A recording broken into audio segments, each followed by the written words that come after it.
Good morning, everyone. Good morning, everyone. Here we are, another day, living the dream, making a video. You're having a little protein shake. Protein shake. That's who we are now. That's the people we are. What's new then? What's going on? Ooh. Is that a good one? Mm. Why are you having a little protein shake is the question. Just went for a run. Yeah? A very hot run. Yeah, you got a bit lost, you said before. But you found your way home. I did, yeah. Just found a really nice route. But I only probably discovered it the other day and didn't go very far, because by the time I discovered it, it was like halfway through my run. So I decided to go down that route earlier today, but that meant I was running that route for longer. Yeah. So then I just didn't know where it was. And it's all in like forest as well, so it's not like it's clearly signposted. Yeah. Nice And run it all though. looks the same. It does all look the same. But it was a good run. Yeah. Another hot day here in the UK, probably like, what we saying, like 25, 26? I said it's about, 24, 25 right now, but it's going to get up to 33 a bit later on. Ooh, toasty. Got an email the other day. Yeah. Not a lovely email, this is from like work. Oh, okay. And we've been sent like the music for the song for the theatre cafe. Oh, yes. So that's exciting. So we get to do that soon. Yeah.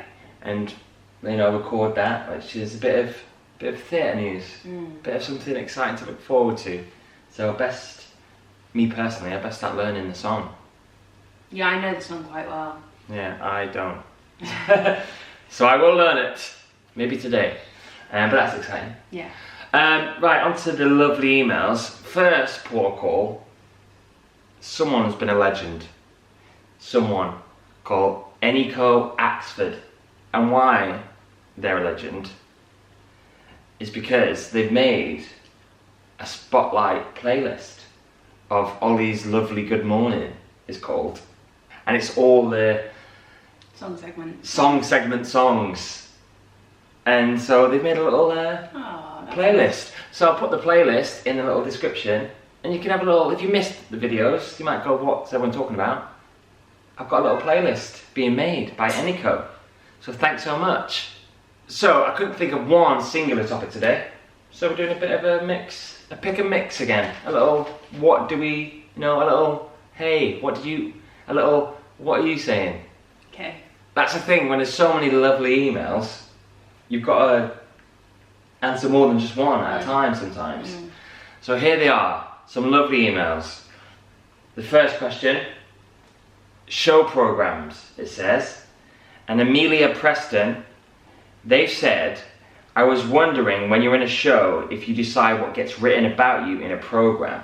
For example, what shows you've previously been in, socials and other examples, like your books is an example. Yeah. The answer is yes. We do decide what gets put in the program. You and your agent sort of talk about what might go, what can be like left behind now, because you might have done better jobs in the last couple of years, so one job might not seem as impressive anymore. But then also you've got to stick to a certain amount, you can't just go on for pages and pages and pages. Yeah. So it's sort of a collective, you sort of talk over the phone like, should we put this credit in now or take that credit out? Or over email. Over email, yeah. And then that's sort of like your go-to bio. So I guess your agent will have your file, and in your file will be your headshots and your bio. So they can send that bio to any producers who shows you are now in. Yeah. If that makes sense. Then the process is it gets sent to the producers, and then roughly during rehearsals, it's always around at that time, the company manager will come up to you and go, hey, listen, this is what we've got for your bio.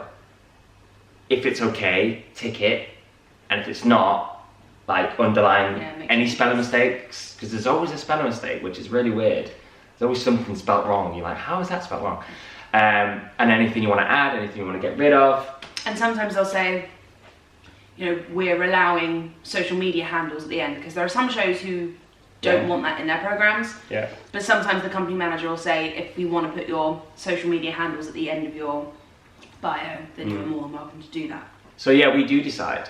But then, like you said, there are certain rules. Like if you go onto the Frozen website and look at the bios on there, if you look at the jobs that people have done, there shouldn't be parts. Yeah, it doesn't say what role they played in those shows. Which is like a Disney thing, which is cool, I guess. So if you look at my bio, for example, it wouldn't say Lucas Beinecke in the Addams Family. It would just say Addams Family, UK tour and international tour. So yeah, sometimes they have their own rules. Yeah. But yeah, so actors do necessarily decide what goes in and out, and sometimes less is more. Yeah. I've been to like shows and stuff, and I've actually been in the cast with my friends, and I'm knowing what they've actually done, and their bio is like this. And I'm like, your bio is longer than the lead actor who's 55. Like, and you're 24, you know, like, sometimes less is more. Yeah, you don't have to put in every little thing that you've done. There's loads of things in my bio that I don't have in. There's loads that I've taken out. There's loads of stuff in my bio that keeps creeping its way back in. Like, I'm like, who's putting this back in? It's like all the stuff I did as a kid. Yeah. Like, no one gives a crap about the stuff that I played a weasel in Wind in the Willows at Regent's Park over here. You were a wonderful weasel. I was a wonderful weasel, but that's beside the point. Like, I don't know, all that stuff keeps creeping its way back in, and I'm like, who's putting it in? This next one is from someone called Rachel Smith, and we've definitely talked about this before, but let's just sort of briefly answer it, because there's a question. So, and it's about tech week and tech rehearsals. I think because Rachel has done amateur shows, and they want to know about like the differences between amateur tech rehearsals and like professional tech rehearsals, and what are the differences. So Rachel has said, I was wondering how tech weeks work in professional theatre. What is the schedule? Who's there watching? Do they give you notes during the run-throughs or wait till the end? And how does it differ to amateur theatre tech rehearsals you remember? So who's there watching? Everyone, the bosses are there. Like, it also depends as well. Like, I think if you're setting up a show for the first time, yeah, everyone's gonna be. I can't tell you. Back to the Future, you looked out into the stalls and it was like an office block. In terms of like, it was like how you would imagine the floor of Google looking. Yeah. There was about 40 PCs out there. I'm not even joking, because one guy was in charge of the projection, one guy was in charge of the car, one guy was in charge of the sound, the lighting. It was like, I've never seen anything like it, because it was so technical. So when you're creating a show, loads of people are there. But when you're like slotting into a show and you're doing the tech rehearsals, it's normally just the associates, because the sound's sorted now, the automation's sorted now. Yeah. But mainly, let's just say, as a general, you've got your director, your choreographer, your MD. They're like your definite three. And then from there, your stage manager will probably be like on stage, like sort of in the wings, always watching things flying in. He's sort of more on stage than in the wings, so he can talk to the people in the auditorium and like the actors on stage. In terms of getting notes, you probably won't get notes in tech. Not like specific like acting or singing notes, because that's not really the important thing there. The only note you might get is you have to be centre for that bit, or you have to be a bit to the right for that bit to be in your special, like your light, or you have to be more downstage because you'll get hit in the head by the flying car, or you know, whatever. So it's more that, really, that's your notes. Yeah, spacing notes are like the only ones you'll get. They're not going to say you're not doing that right. They'll wait until the dress run, and then they'll be like, hey, you're singing the wrong words. Yeah. In terms of amateur theatre and like how it differs, it's just like, it differs quite a lot actually. I've got a really good story, because my mum did a Christmas show last year. Wow, last year. Yeah. Flown by. And I went in, and like, I'm used to running tech now, not running it myself, but being a part of the machine that runs a tech rehearsal. As being an actor, I'm used to being told what to do and how it's just run. It's very organised. It has to be tech, because if it's not, you just waste a lot of time, and sometimes you don't have the time. Yeah. I arrived to the local theatre, and I wasn't planning to like tech run anything. I said to my mum, I was like, right, have you done like a tech and dress and stuff? And she's like, well, not really. And I was like, well, we need to tech it then. We need to go through the show, because there's a lot of like handheld mics. And you know what it's like, if someone is not in charge of the handhelds, someone's going to go out with the wrong number and try to sing their solo song, and the mic's not going to be on, or someone's going to take their mic and put it next to their quick change area, and then the mic's going to go missing. So I had to like tech the show for my mum. which was like pretty exciting, to be honest. I enjoyed it. It was like my first like glimpse of like maybe being a director one day. Yeah. Obviously my mum had so much going on in her little brain, because so much was going on. People would run up to her going, I don't know where my costume is, and all that sort of stuff. I remember being in the auditorium with like the God mic going, right guys, we're gonna go from the top of like Jingle Bell Rock, wherever it is. Yeah. And I didn't know the show. I didn't know the itinerary. I didn't know I didn't know what the next number was, because I wasn't there. And this was like the first time I saw the show. So like pulled the mic away and I said to my mum, who was like the director and been on it for like ages. Not ages. It's her show. It's her show. I said, what's the next number then? Like what? Is it a dance number? You know, is it a dance number? Is it an acting piece? She was like, I don't know. I was like, you don't know? And because she was so overwhelmed with everything that was going on, and they had like 3 or 4 hours to get this show ready to do the show that night. She's got a bit overwhelmed and she sort of like forgot. And I was like, what? And we laughed about it afterwards. But yeah, like tech in amateur theatre, my opinion of it is that it's not as well run, basically. Yeah. It's like the first night show feels like what a tech dress is for us. Right. You know, when like things are going wrong. Yeah. But it's a dress, it's a tech dress, and it's sort of rough and ready. Yeah. Obviously not all amateur theatre, I'm sure they've got some really good stage managers, but my experience of it is that they get to a place during the tech where they'll be safe enough to open that night or the next night, but they won't really find their feet until like the last night. Yeah. Do you know what I mean? But yeah, it's just how it's run basically. That's like the biggest differences, I'd say. Another sort of one we've answered before, but people keep asking him, so I'm gonna say it. This is from Khalil Cooper. Very good name. Very good name. I was wondering how casting works in a show that's already started running. Like, do the covers replace the role, or are there auditions during the run of the show? And the reason I've sort of picked this up is because do the covers replace the part? You know, do they step up? That rarely happens. Yeah, sometimes it happens. Yeah, but I mean, I was thinking about this, like, in percentages, because it does happen, but in percentages, it's so low. If you think of all the shows in the West End that's ever been, I can't think of many people who have stepped up to the part. In percentages, like, it's really low. And I can think of 2 and that's it. Yeah, and think of all, like, how many first covers must be in the West End at the moment. Yeah. And they never step up. Yeah, it's just, that's not like the norm. It's not like a conveyor belt where anyone who was a cover, like all the principals leave and then all the first covers move up. Like that's it doesn't work like that, no. There's a lot of reasons, I'm sure, like why that doesn't happen much. And I think the one reason, like the big reason, is because as a cover, you are very, very valuable. As a first cover. It's like, that can be the hardest part to cast sometimes. And that sounds like silly to say, but it is. Like, if you casting a lead in a show, is like obviously a hard process, but there are a lot of talented like singers and actors out there who can do it and will be able to do it. And once you find that part, it's hard to find the first cover who can also do that part like at the same standard, but then also do, maybe if it's a really, really dancey show, do all the dancing or do everything else. So it's, in a casting process, sometimes it's harder to find a first cover or a standby or whoever than an actual part. So if you're a really good first cover, it's like being a really good swing. If you're a really good swing, they'll keep you as a swing because you're really hard. It's harder to find swings than it is harder to find principals. Yeah, and that is like true. Like it's hard to find a first cover, especially because you know as a first cover that they're going on in that year contract. They're gonna go on. They have to.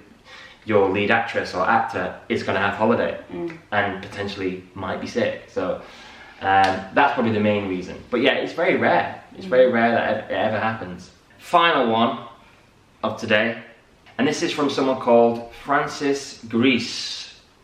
I hope I said that right. And they said, now you're part of this musical theatre community, what is it like having to compete with friends for roles? Any stories to do with this? Have you ever competed with any friends? Yeah, I've had friends who have been up for like the same part, but I Do you know, it's never felt like a competition. Yeah, it's not.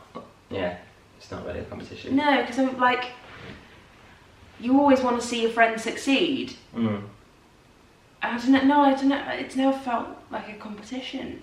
Like, I remember being in Les Mis and like a casting would go out for, I don't know, I can't even think.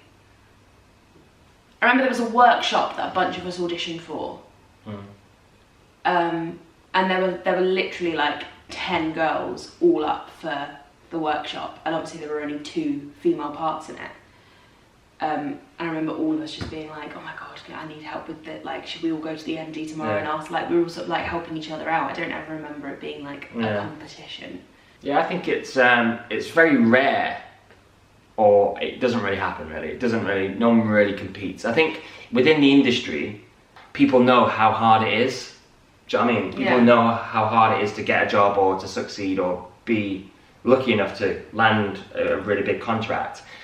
So like, I think to last year when I was auditioning for Frozen and stuff, like, I'd come back and if people ask questions about the Hans material or like the dance round I might have just done, like, I'm like, yeah, it's like this and this is a dance call and this person was in the room and make sure they said this to me, I don't know if this helps you. Yeah, because we all know how hard it is to be in the room and to audition. We all just know how hard the industry is, so we're not about to go and make it harder for each other. Yeah. By being like, no, I'm not going to help you actually. Yeah.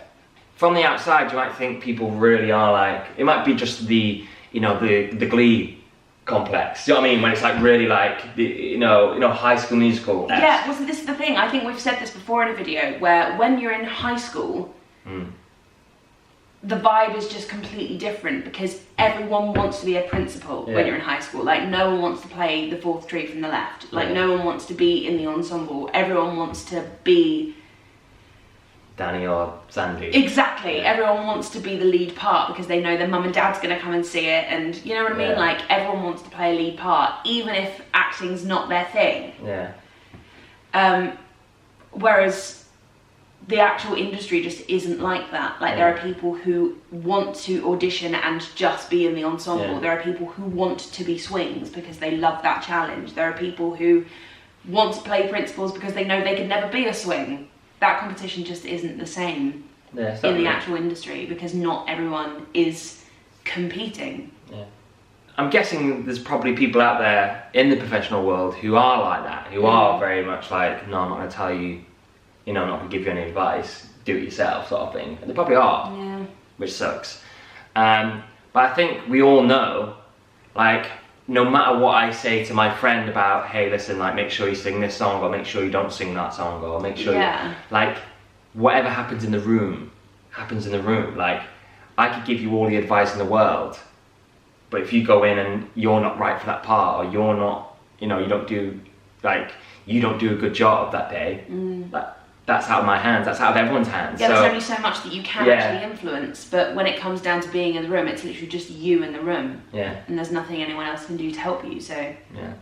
So, in terms of like competing with friends, like, it's never really... And also they're your friends. Yeah. So you're always going to be rooting for them regardless. And if you don't get it, you're going to want one of your friends to get it. Yeah. Like, you're going to want to see someone who you know is amazing to get the part. So, like, there's definitely been times when I've been up for a part that my mates have been up for, and it's always been a case of like, if I don't get it, I want you to get it. Yeah. Because you want to see someone amazing get the part, and you want to be able to go and watch the show, rooting for your friend who's now in an amazing role in an amazing show. Yeah.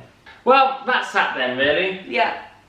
A couple of questions that you probably heard before, but I think it's good to sort of refresh and talk about new things. Right, so today we're going to do the old song segment. It's Going Down a Storm. So this song will be added to the playlist, which is down below now. So if you don't want a song to play, go in the corner and mute your little music player in the corner, or mute us. It's that easy. I'm not doing this today. I'm handing over the mantle to you. Well, so there's a song that keeps coming up on my my long run playlist on Spotify, and it's just really good, and I just really enjoy it, so much so that I've actually liked it on here, and I don't know how I did that. So Alexa, play Wait No More by Scott Helman. Right, bye everyone. Bye. Be safe out there. Don't compete with your friends. Lift them up, baby. Bye!